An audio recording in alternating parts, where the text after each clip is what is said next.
Highway પર રાજપુર નજીક આગની ઘટના। ઋષિપુલ એડહેસિવ્સ પ્રાથમિક લિમિટેડ સિન્થેટિક પોલિએસ્ટર બનાવતી કંપનીમાં લાગી હતી આગ। ગત રાત્રે લાગેલ આગ વહેલી સવારે આવી કાબૂમાં। રાત્રે 10:30 કલાકે બ્લાસ્ટ સાથે કંપનીમાં લાગી હતી ભીષણ આગ। મહેસાણા અમદાવાદ હાઈવે પર ટ્રાફિક પણ ડાયવર્ટ કરાયો હતો।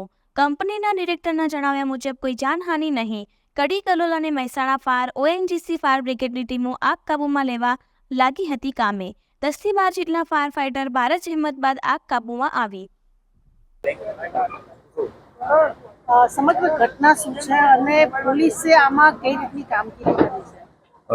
અહીંયા છત્રાલ અને નંદાસણની વચ્ચે રેસ્પોલ એડહેસિવ પ્રાઇવેટ લિમિટેડ કરીને એક કંપની આવેલી છે, જે એડહેસિવ સોલ્વન્ટ્સ અને ગ્લાયકોલ બનાવવાનું કામ કરે છે। આ કંપનીની અંદર એક આગનો ઇન્સિડન્ટ બનેલો હતો, જે આગ કંટ્રોલ ન થઈ શકવાના કારણે સૌથી પહેલાં પોલીસ અને ત્યાંના જે સેફ્ટી સ્ટાફ છે એને મળી અને કંપનીના પ્રિમાઇસીસમાં કામ કરતા લોકોને રેસ્ક્યુ કરેલા હતા। ત્યારબાદ આજુબાજુનો એરિયા છે તેની અંદર જે અસર થઈ શકે તેવા તમામ એરિયામાંથી લોકોને ત્યાંથી રેસ્ક્યુ કરવામાં આવેલા છે। એ સિવાય આ જે કંપની છે તે મુખ્ય હાઈવે ઉપર આવેલી હોય, એક્સપ્રેસ હાઈવેના ટ્રાફિકની મૂવમેન્ટ છે એ અસર ના થાય તે માટે બંને બાજુ ટ્રાફિક મેનેજ કરવા માટે થઈ અને પોલીસે માણસો મૂકેલા છે।